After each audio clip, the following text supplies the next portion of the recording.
It's Brian Wilson alongside Emily Miller today, who's filling in for Larry O'Connor. Joining us now on the line is our good friend Joe diGenova, our legal analyst. Joe, good morning to you. Good morning, Brian. All right, so I got so many things I want to talk to you about. But, immigration right now. Let me just read you this little statistic. We have heard that 57,000 young children have come to the border in the past 9 months. 57 unaccompanied minors. But late Friday, when everybody was focused on the plane crash in Ukraine and tanks rolling into Gaza, the Border Patrol dropped another number on it that said that illegal immigrants arriving as families are also up dramatically. They say that some 55,470 families, which, that's how many people. That could be somewhere. That could be 150,000 people or more have also been arriving in the last 9 months. It doesn't seem like we're getting straight information. And if you're a governor of one of these border states, you certainly aren't getting good information about what's going on. Well, any legislation passed by the Congress should include a mandatory requirement that governors and state and local officials be notified when people are being shipped to their state with a list of names and their medical condition. But this is no surprise. The biggest story over the weekend was in the Washington Post yesterday, which said that more than a year and a half ago, the administration was warned by the Border Patrol that these numbers were increasing and that this was going to be a disaster, both from an immigration standpoint and a humanitarian standpoint. But the president and his people did nothing, including the new incompetent at HHS, Jay Johnson. What you have here is a purposeful policy to create chaos, to force through immigration reform. The problem is it has backfired on the president and his minions because the American people are furious. This has nothing to do with being humanitarian or kind or generous. It has to do with being a country and controlling your borders.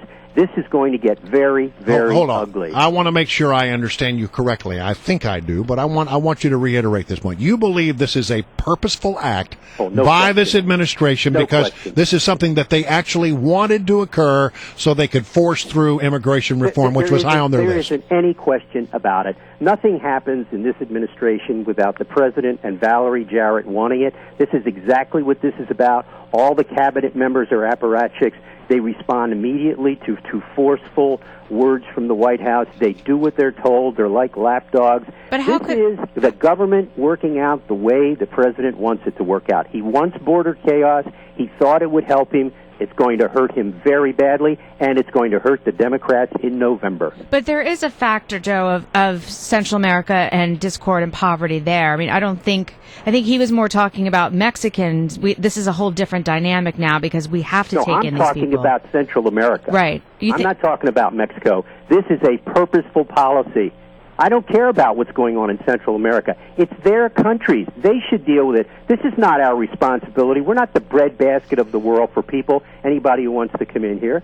This whole thing is a purposeful nightmare. Well, Joe, what do you think we should do with these children showing up at our borders? Well, first of all, my heart does not bleed for them, number one. Number two, we should deport them immediately. The law that Dianne Feinstein authored about sex slave traffic has nothing to do with what's going on here. These people should be immediately deported, and any law that Congress passes about this should immediately either repeal that law or amend it to make these people immediately deportable. They should not be permitted to be assimilated into our population where none of them will show up for their deportation hearing. But from a legal standpoint, what should governors... Listen, look, right now... They should sue. Yeah, but hold on. In Oklahoma the other day, we found out that they were sending kids there, and the governor found out about it through the news media. Right. In Nebraska, the governor there, a Republican, was asking some questions about where. I hear there are kids coming into my state. I don't know where they are. Can you tell me anything? And they refuse to tell him. They say, well, those kids have privacy rights.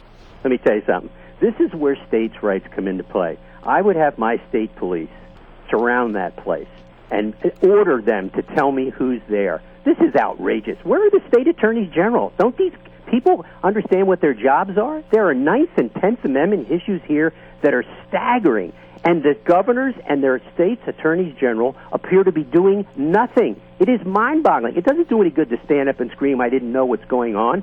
You go to those places, the governor of a state and the attorney general, and you say to them, you open this place up, you let me in, or we're going to start arresting people.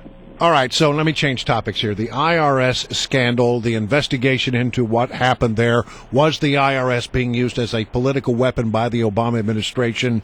You know, we're beginning to... We had an experience here on this program where we interviewed somebody who was very much one of those groups being scrutinized by the IRS, True the Vote, and Catherine Engelbrecht said that she had not been contacted by the FBI. Right. We made a big stink about it, and then, suddenly, the FBI calls and says, well, we need to talk to you. Yeah. Is there an investigation going on or not? How can you be involved in an investigation and not talk to one of the organizations that was at the very center of this controversy? This is a Potemkin investigation. This is a fake investigation. First of all, the Justice Department puts in charge of this investigation a woman named Barbara Bosserman. I want everybody to remember that name, Barbara Bosserman. She is the lowest learner of the Department of Justice.